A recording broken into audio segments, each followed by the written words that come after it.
na ba kayo sa Malabon? Bago magkaroon ng pandemic, mayroong tricycle tours na ino-offer ang City of Malabon. May heritage tour din kung saan makikita ang iba't ibang simbahan at heritage houses sa Malabon. At meron din namang food tour lang kung saan pwede mong masubukan ang lahat ng specialties at pagkain sa Malabon. Sinubukan namin ng Yummy.ph team ang Malabon Food Tour at ang saya niya, lalo na sa mga hindi familiar sa Malabon tulad ko. Nag-uumpisa ang tour sa San Bartolome Church at dito, kukwentuhan ka ng tour guide ng history ng Malabon. Dito ka nakwento ng tour guide namin na si Egay. I'm Egay and I'm the tour guide of Malabon Tricycle Tour. Na livelihood and tourism program pala to at nakakatulong na i-promote ang mga local businesses at restaurants sa Malabon. Ang galing nga pwede siyang i-replicate sa ibang cities in the future. Before, Malabon's known for baha. But now, we're proud to say that Malabon is binabaha ng masasarap na pagkain. So why tricycle tour? Kasi sila lang yung kayang dumaan sa maliliit na streets sa amin. Ang una naming pinuntahan ay ang Lugaw Experience. Maliit lang siyang karinderya. At ito ang unang stop dahil sobrang sikat ng lugaw nila na 11:30 AM pa lang ubos na lahat ng paninda. Ang isang bowl ng lugaw ay 10 pesos lang at pwede ka din pumili ng chicken parts na ilalagay mo sa lugaw. Sobrang mura at nakakabusog. Ang next stop sa Malabon Food Tour ay ang Hazel's Puto Pao. So, dalawa lang ang binibenta sa shop na to, puto at puto pao. Yung puto at puto pao nila sobrang lambot at fluffy. Tapos ang secret daw ay ang paggamit ng cake flour. Andito tayo ngayon sa Jamicos Restaurant.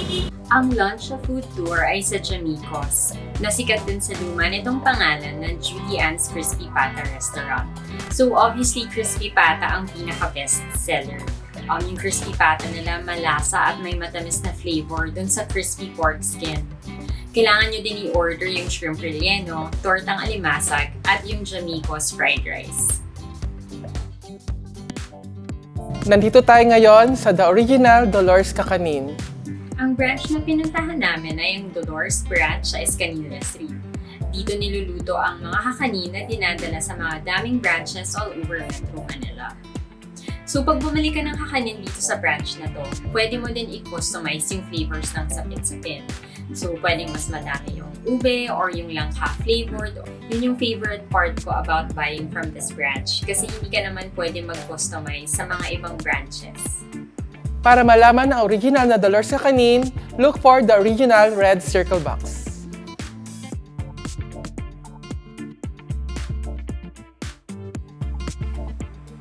At dahil sikat ang Malabon for Pancit Malabon, kasama din siya sa tour. Pinuntahan namin ang Nanay's Pancit Malabon sa Governor Pascual Avenue na nagsimula lamang na maliit na business. Nung una, nag-order yung mga kapitbahay at kapamilya nila ng homemade Pancit Malabon nila. Ngayon, sobrang sikat na yung version nila na may sahog na shrimp, tinapa flakes, oysters at mussels o takong. Nilalagyan din nila ito ng celery, shrimp at pechay. Madami pang binibenta sa restaurant katulad ng Valencia Triangulo. Ito ay isang turon na may saba, langka at tinitig. Sa tour, pansit lang talaga yung kasama. Pero dahil sobrang fan sila ng Yummy Magazine, ang dami nilang hinain para sa amin.